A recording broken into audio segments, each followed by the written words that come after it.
Hey, beautiful soul. Welcome to Spirit Speakeasy. I'm Joy Giovanni, Joyful Medium. I'm a working psychic medium, energy healer, and spiritual gifts mentor. This podcast is like a seat at the table in a secret club, but with mediums, mystics, and the spiritual luminaries of our time. So come behind the velvet ropes with me and see inside my world as I chat insider style with profoundly gifted souls. We go deep, share juicy stories, laugh a lot, and it wouldn't be a speakeasy without great insider secrets and tips. You might even learn that you have some gifts of your own. So step inside the Spirit Speakeasy. Hey, beautiful soul, welcome back or welcome in for another episode of Spirit Speakeasy. This week we are talking about sparking joy, what's working now, and my personal version of energy protection. This episode is actually going to release on my birthday, and I don't know about you, maybe it's just because my birthday is in January, but around the time of my birthday, I really start reevaluating, looking at kind of what's working now for me in my personal journey, in my spiritual work. So I want to share a few of those things with you because so often I know you guys are wanting to know how I'm working this energy, what tools I'm using in my day-to-day life. It's wonderful to talk about all of these expansive topics and talk to all these wonderful luminaries that we do on the show, but what can we implement in our own lives, or even what can we tweak? It doesn't have to be whole new things that we're implementing. I know we're all so busy already. So in honor of my personal new year, I just want to share a little bit with you. First, I want to talk about this idea of energy protection. I want to have a working definition for this episode in particular. The idea of protection isn't about something outside of ourselves, like to keep you safe from something outside of yourself. Life is hectic and things happen unexpectedly all the time. Plus, everyone else also has free will, and we can only quote unquote control or work on ourselves. So this type of energy protection that we're going to talk about in this episode is really about shoring up your own energy so that when the storms of life like inevitably rise or rush in, it doesn't turn your own world upside down, because the truth is life is always going to be hectic. Things are always going to pop off or be thrown at us. And how can we protect or bolster our own energy so that we're not as susceptible to kind of being knocked off course, or when these things do happen that take us by surprise, we're really rooted in who we are and in our own practice. So in this episode, I will share a few of the things that are working for me right now. I don't know if these will work for you, but this is what's working for me right now. Maybe some of these will resonate with you or give you something to check in with yourself about. Maybe you're already doing a wonderful job of all of these, and you have some suggestions for me, which I am totally available for that too. Feel free to message me. And I started writing this episode actually in December, and then I got a really bad cold and flu. So I'm actually off track with some of these in my own life right now, and I am really feeling it. It's how I know that these tools and tips that I'm going to share today are so important for me right now, just because I'm really feeling that I'm a little bit off track with them. And the other thing is, you'll notice I keep saying right now. It's because this list evolves as I evolve and my needs change. And for you, the same. As you grow and change and the stages of your life are different tools might work for you. So I had that bad cold. I got off track. Plus, we had the election in the United States, and the political government drama is already in full effect in both the US and Canada now, and as well as many other countries in the world. There is a lot popping off politically and in governments all over the world. And as part of this recent energy, a few of the people close to me have also had some really hard things that they've needed just some extra support with. And it's important to recognize that these types of like extras can always pop up or pop off at any time. So we also get to work on patience and flexibility and grace as a part of our regular way of being, grace with ourselves as well as others. We have to stay present in this reality and informed, but it's also okay to take like media breaks and ask ourselves, and acknowledge the moments that we feel like life is kind of extra hard. And it's not about comparing ourselves to others or the suffering of others. That's almost never helpful, I feel like. But just giving yourself permission to work with yourself as needed. And like I said, I know this piece is not necessarily like a revelation, but be taking social media breaks. Stay informed is, I think, how I want to say it. But with reliable sources. And the truth is, as we go through this list of like tips and tools and things that are working for me personally that I hope will help you, I know most of you have full-time demanding careers and or family members that you support, whether financially or emotionally, medically, some of you. Maybe you also have kids that need a generous slice of your time and attention, plus just the regular ups and downs of the emotional blind sides of our human lives, right? And I'm at a place in my life where my kids are grown. I don't currently have a romantic partner at the moment. I do have more than a full-time small business. And even though my kids are not home anymore, for those of you that also have grown kids, I'm still a mom. So that is always still a part of what's happening in my world. And I just say all this to remind you that we all go through ages and stages and versions of our life that look vastly different. So some of these things that I'm going to share now, they weren't always implemented in my life and integrated in this way, especially, when I was single momming and had kids in school and was working 2 or 3 jobs. And so give yourself grace there and just adjust these suggestions to fit your own current needs and boundaries. Pick a couple maybe that really resonate with you and try them out. Then come back for more if that's working. Don't feel pressured to add more to your plate. And many of these can just easily integrate with your regularly scheduled day-to-day living. Like these aren't necessarily all a whole side project for you to implement. Some of them are just little things to kind of add into the way you're already moving through the world. Okay. So this first topic under this what's working now that I want to talk about is, and actually this is a big part of the energy protection that I was talking about, self-care. Just the stuff you need. And I wrote need in like big capital letters for myself. For me, it's walking and stretching and meditating. Oh my. Self-care, like the typical stuff that people talk about all the time on like YouTube and social media, and a lot of those things just aren't enjoyable to me personally and often feel like extra tasks, or they just make me really uncomfortable. I'm pretty sensitive in my energy and in my body. Things that a lot of people enjoy, like going for a luxurious pedicure, that does not feel fun to me. It does not feel like self-care to me. It just feels like something else on my to-do list.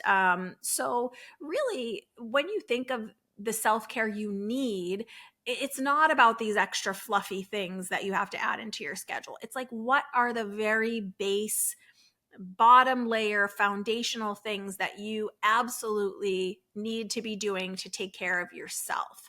I will say checking in on your emotions is wonderful. That's something I'm always doing, especially if you notice like subtle emotions. For me, it's often resistance or just annoyance or frustration. Sometimes it can be as fiery or powerful as like anger, but maybe it's not. Maybe it doesn't reach that level for you. Maybe it's subtler emotions. And sometimes they're just below the surface, hiding like a little crocodile in the water. So as emotions are coming up for me throughout my day to day, I'm trying to at least make a mental note of them. Sometimes I can process them and look a little deeper. Sometimes, maybe journaling or self-help, or if you do therapy, that could also be wonderful.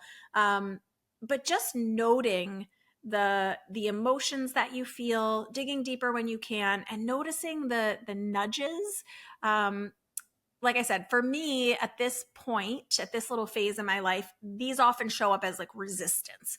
Sometimes it's something I know I need to do. Sometimes it's even something I want to do. Like when I ask myself, do you actually want to do this? The answer is yes.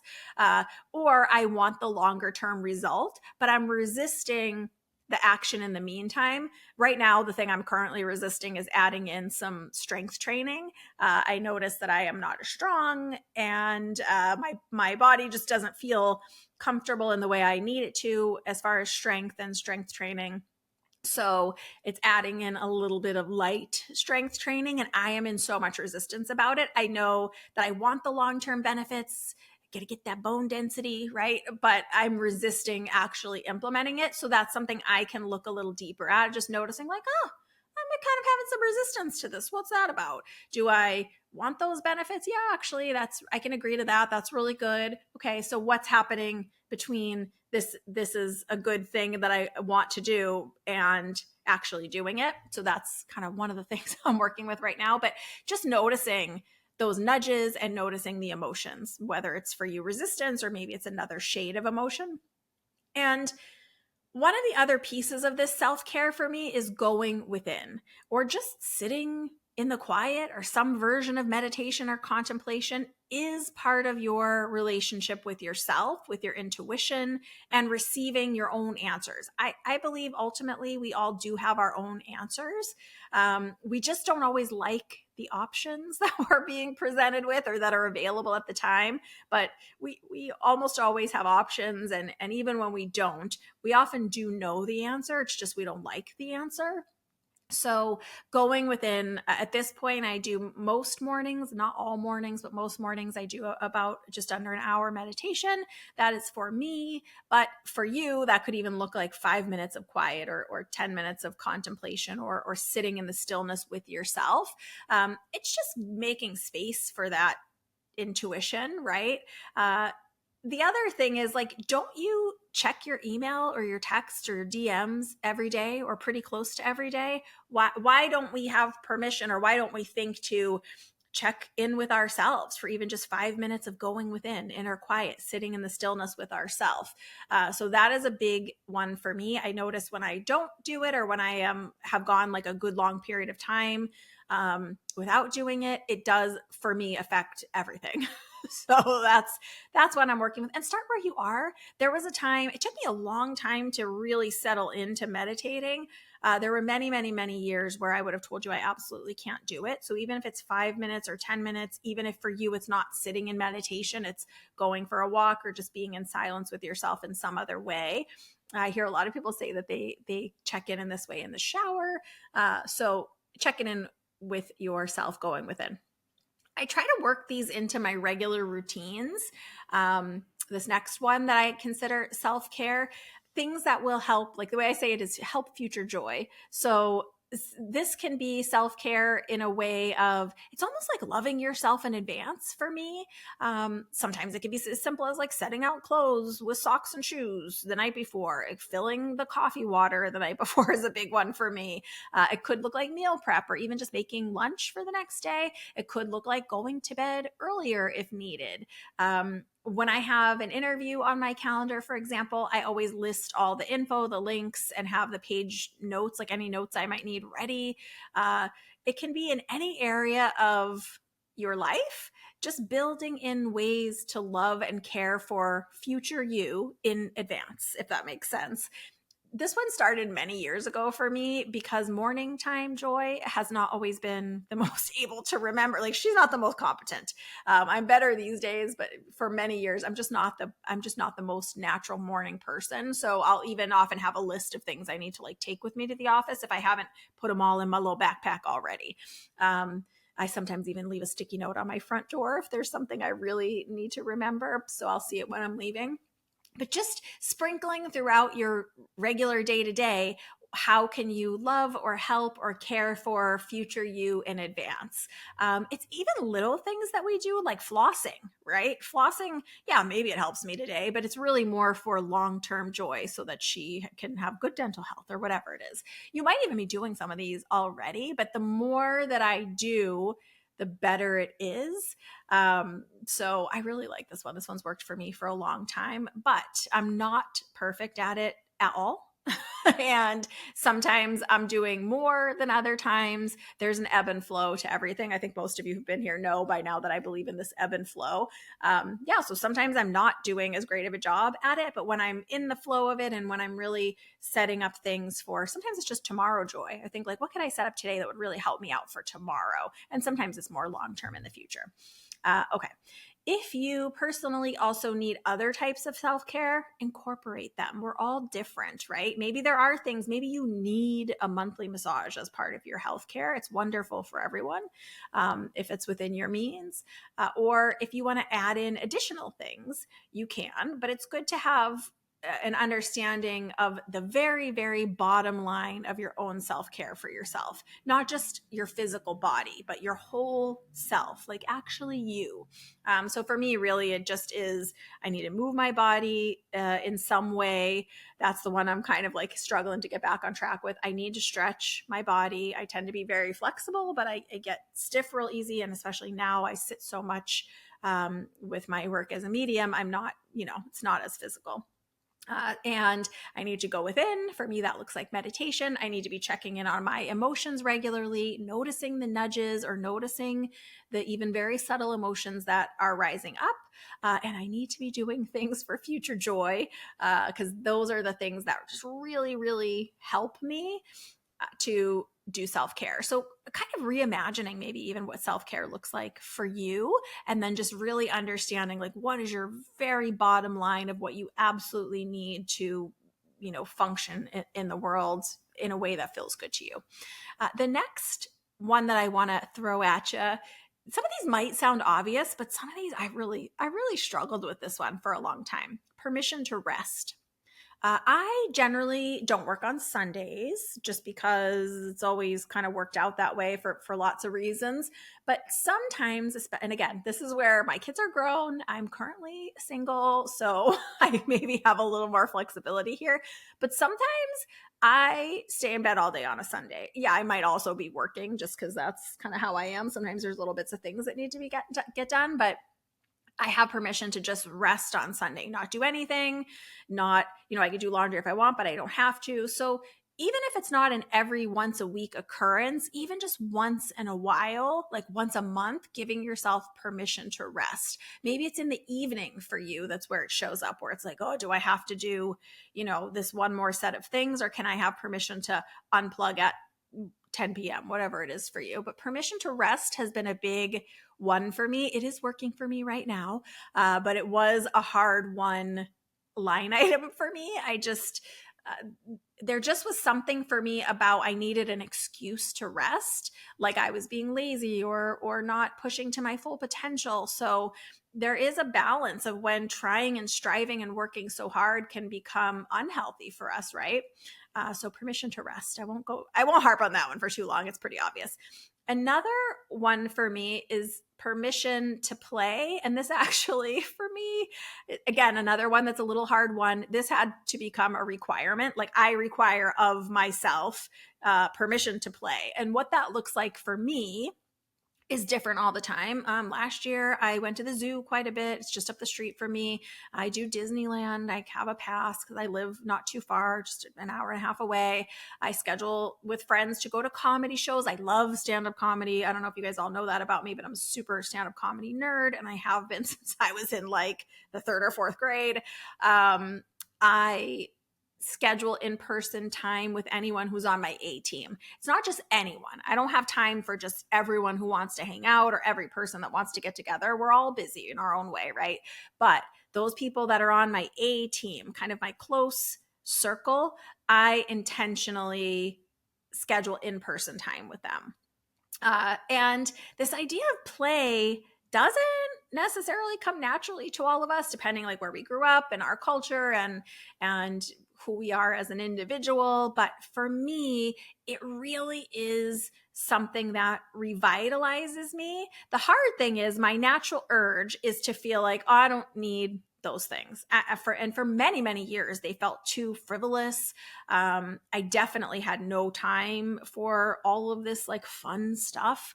And now that I'm in a different phase in a different place, I've had to really reassess and understand like what even feels fun to me. What do I enjoy? If I could just have a day off and do whatever I wanted, what would I do? That is, and I feel like I need to like energetically push myself out into the world, like not a staying home activity, something else. And for you, maybe fun is like doing some crafts. I actually have a craft project waiting on my kitchen table right now that I'm putting out intentionally to keep reminding myself, you want to do this fun project. So permission, and again, for me, requirement for fun. I need to make sure I get things scheduled on the calendar, or weeks and weeks can go by with like very little fun or connection that's not connected to work. I just love my work. And I feel like when you have a small business, many of you know you have small businesses too, it is, there's not a lot of separation between our work and our self, especially if your business is kind of you.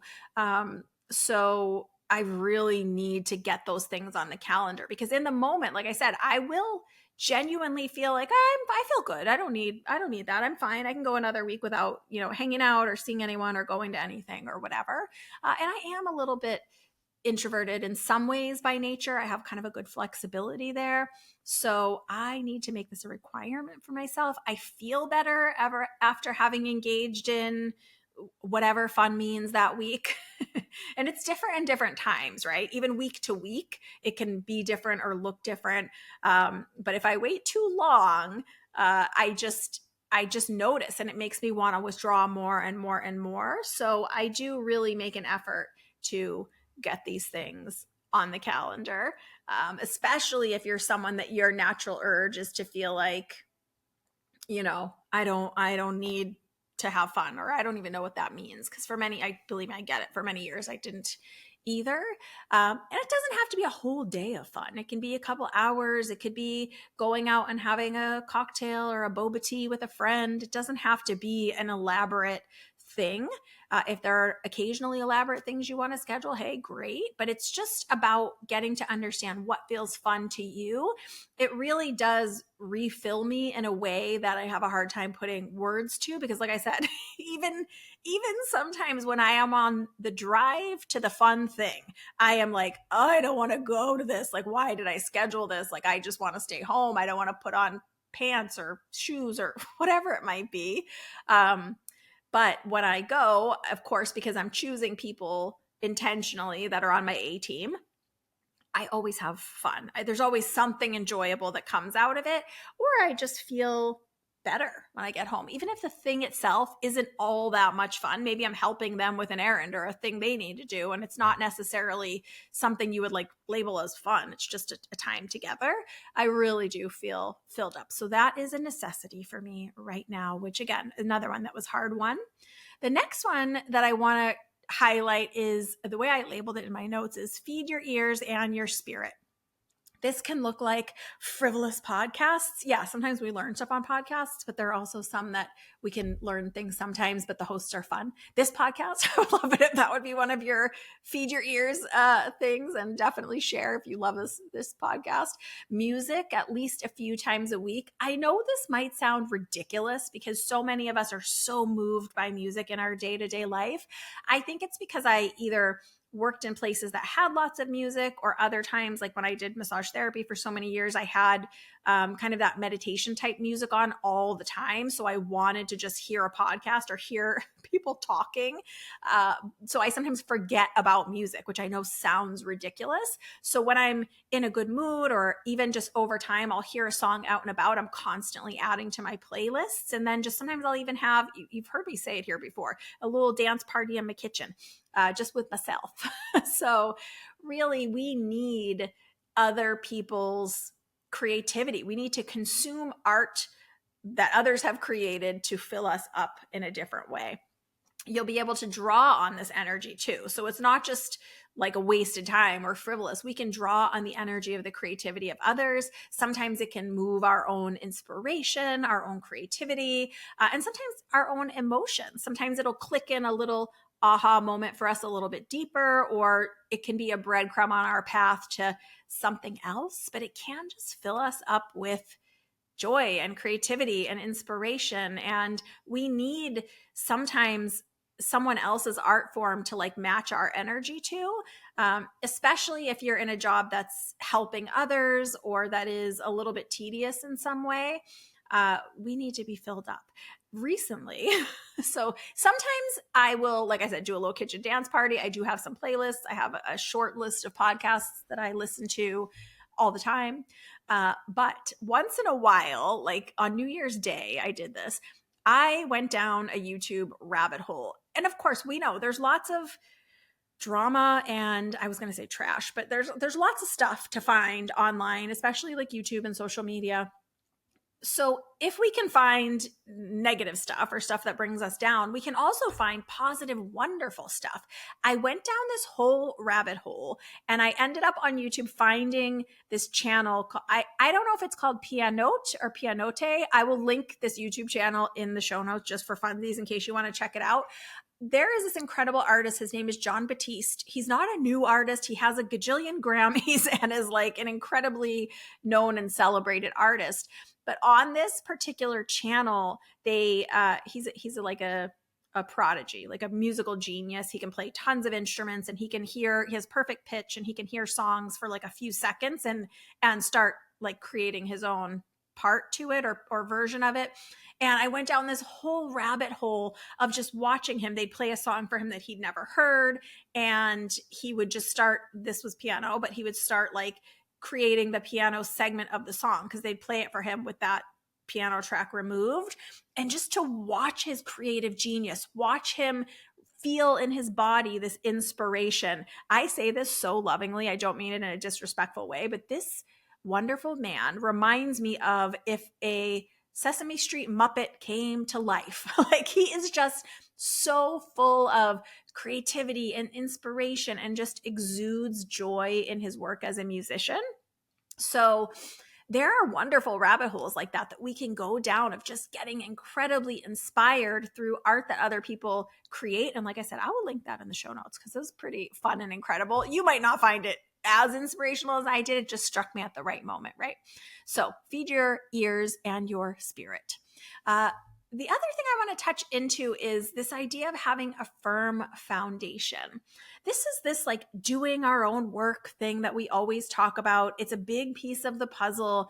Truly, as we all know, life throws itself at us from various directions all the time. And this is a constant.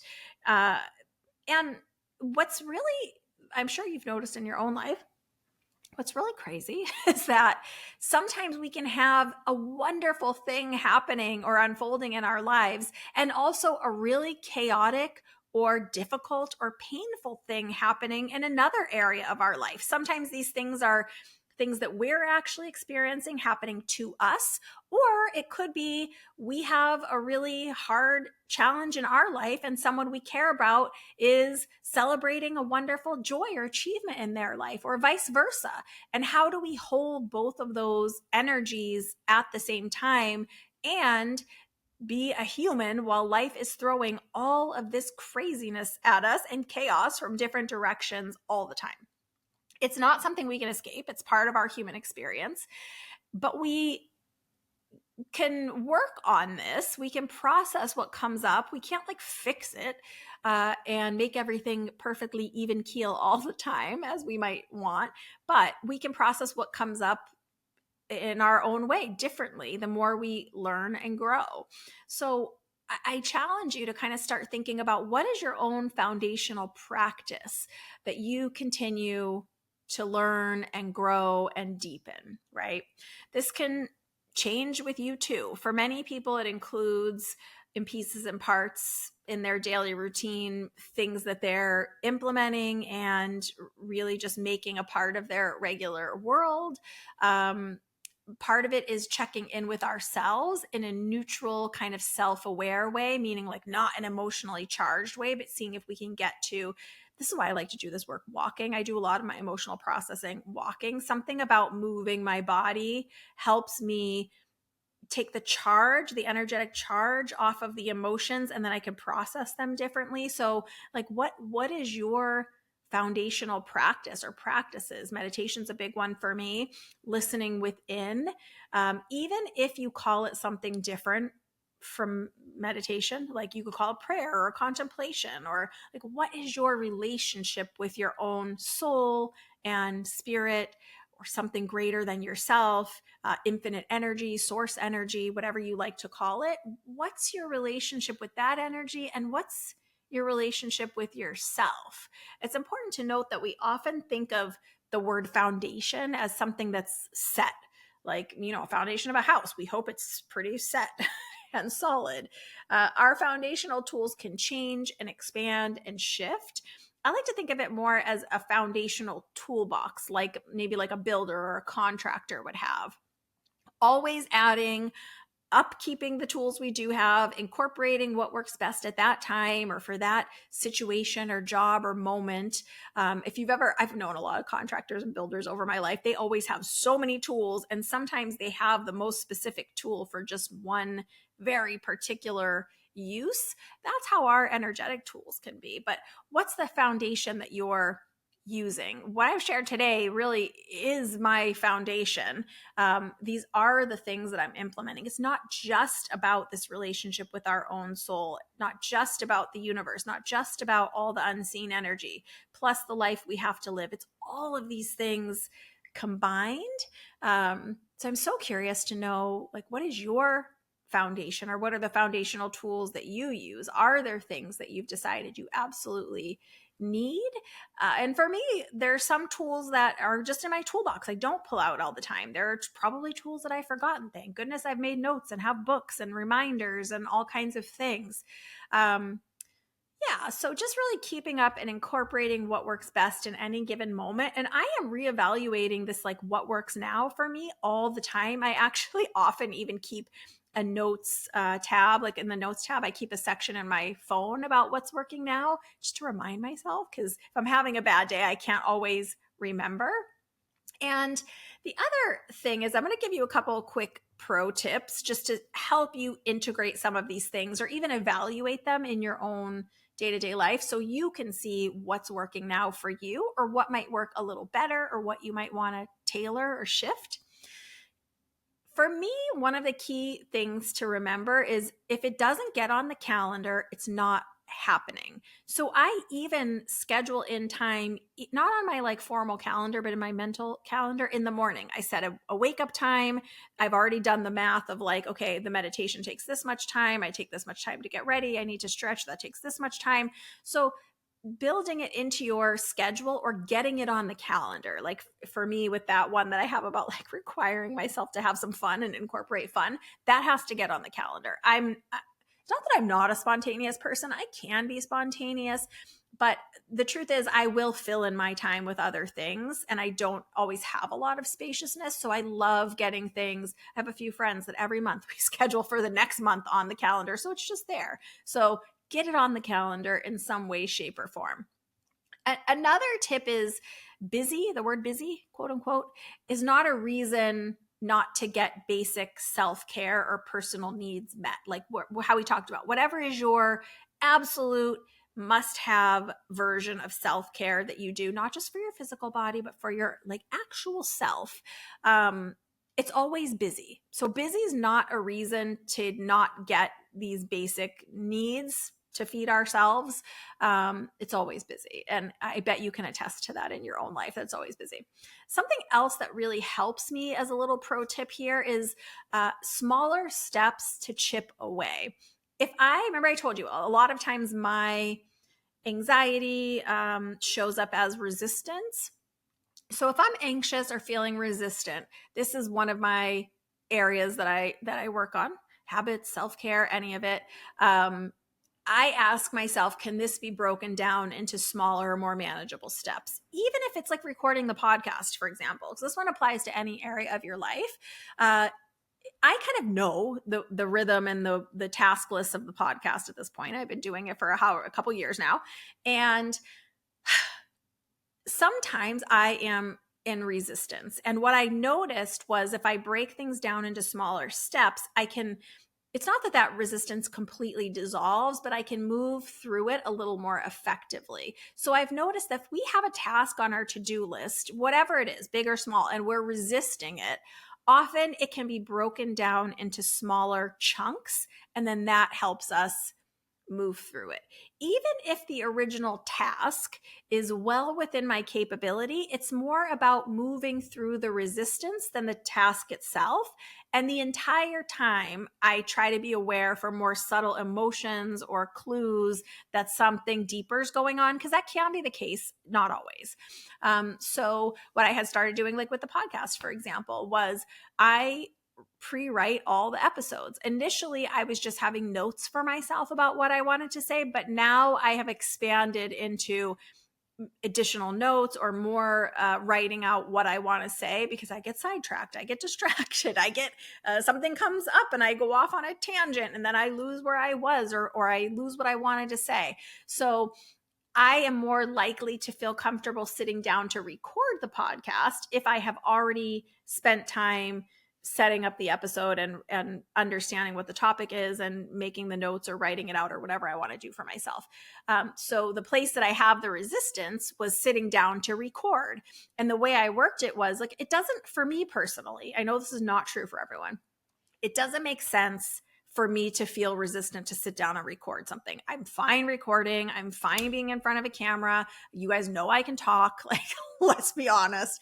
But I just sometimes resist sitting down to record. So I've noticed if I break it into smaller steps, like I was saying, that I'm more likely when it is time to record, I can just set it up differently. I don't know if that's the best example because I know that doesn't necessarily apply to everyone, but hopefully you can think of something in your own life that if you break it down into smaller steps, it really does make a big difference.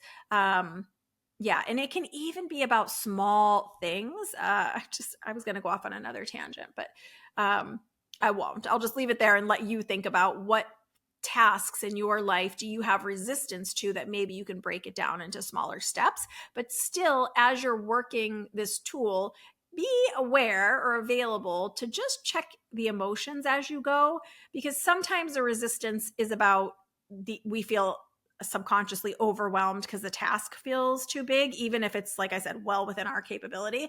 But sometimes that emotional resistance is indicating something else. It can be indicating that you don't want to be doing that thing at all. And truly, there are some things in life that we just have to do. Whether we like it or not, right? As a part of our work or whatever. But just being aware for those subtle emotions and clues that like something deeper is going on here. Okay. Another pro tip that I've talked about before is this idea of recognizing the ebb and flow of life. I give myself a lot of permission on this one because I am a person who can get in this. It's it's a trauma response, and that's also something some other reason I work on it. But I can get in this mode where I can drive so hard and be so focused and so on top of my to-do lists and really working myself too hard. And I really have worked to try to understand that there's an ebb and a flow. It's why I sometimes give myself permission to just, I call it no pants Sunday, just like lounge. My best friend calls it couch rotting. So whatever, just have a day of just complete rest, because there is this ebb and flow of life. And the truth is, in most of our personal worlds, we will have times where we will have to really be driven or push hard or focused or just super busy in one area. And then there might come a time where it backs off a little bit. I'm thinking about a dear friend of mine who has a kiddo that does high school band. And during band season, as you might imagine, crazy busy, not necessarily always time for all of these other components. But then there's an ebb, right, where it recedes and it's a little less busy. So just recognizing the ebb and flow of your life as part of this and giving yourself some grace. As silly as this might sound, this is one that I've had a really hard time with. I usually can find lots of grace for other people. I understand that at any given moment, I don't know what someone else is going through. I think we all can accept that. But I often have a hard time giving myself grace. There was a week not too long ago within the last couple months that I actually missed a podcast day. And it was one of my friends that was like, can you just give yourself permission to skip this one? And it was when I was sick, actually, when I had that bad cold I had previously mentioned. And I was fighting really hard against it. It might have even been this episode that I was supposed to do then, but I was really being so hard on myself because I'm so intentionally trying to be committed to getting an episode out every week and posting about it and doing all the things, right? Because we know the only way to move forward in this kind of work is consistency. But just finding that grace for ourselves as part of it. It's not making excuses for ourselves or not getting the things done we need to do, but just finding ways we can give ourselves grace as a part of this work. So I just wanted to throw that in there as well. And You guys, I hope, know how much I love you as the Spirit Squad. You're all such amazing individuals in your own way. And I love uh, if you would share your best foundational practices. I mean, maybe your foundation and the practices you use isn't completely formed. I think all of us, it's like I said, we're always adjusting it, always tweaking it, always understanding what we need and what's working for us right now. But if you have some tools or a small tip or hack that helps you get through your days, I would love to compile these for a future episode, because I think that's part of community, right? We all have bits to share. We all have a hack for something or a trick for something, or this is the best foundational practice that I've learned that really helps me. So if you have even a small tip or hack that helps you, I would love it if you would share it for a future episode. You can call in to the podcast at 305-928-5683, which is also 305-928-LOVE, LOVE, and share it on the voicemail, so I could use your voice in the podcast. Or if you don't feel comfortable using your own voice, I could use an AI voice for you. Or you can write it in an email to admin@joyfulmedium.com, admin, ADMIN, @joyfulmedium.com, and send me your best hack or tip or spiritual practice that is working for you, or tool, or what's working right now. Even if you feel like it's small, I would love to hear it, because it is in the small details of our day to day where we actually live, right? Yes, we live in the bigger picture of our lives, but it's these small day to day things like, hey, what can I do for tomorrow Joy that will really help her out or give her a break or make her feel cared for? What tips do you have? Call in and leave me a voicemail, 305-928-LOVE, 305-928-5683, or email admin@joyfulmedium.com. Share your tips for a future episode. I really want to compile these. And I would love it if you would join me at the workshop that is coming up just this weekend from when this is being released, on January 25th, live online with me.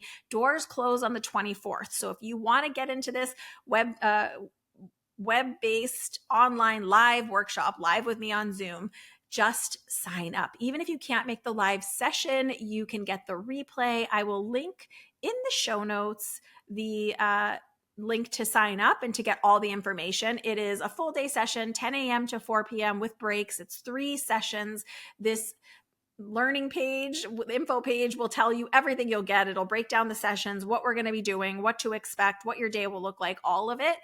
So just check that out. You can either find it in the events section of my website, joyfulmedium.com, under the events tab, or you can check the link in the show notes and it'll take you directly to that page. So many of you had said you really wanted to kickstart your 2025, learn how to use your intuition. Intuition is one of the things I'm getting asked about all the time. The emails that I'm receiving say, I want to work with my intuition. How do I be more intuitive? How do I feel disconnected from my soul self or my higher self?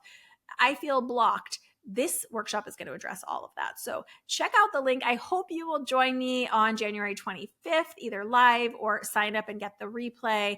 I'm so excited to just cruise into 2025. It's going to be a chaotic year, probably.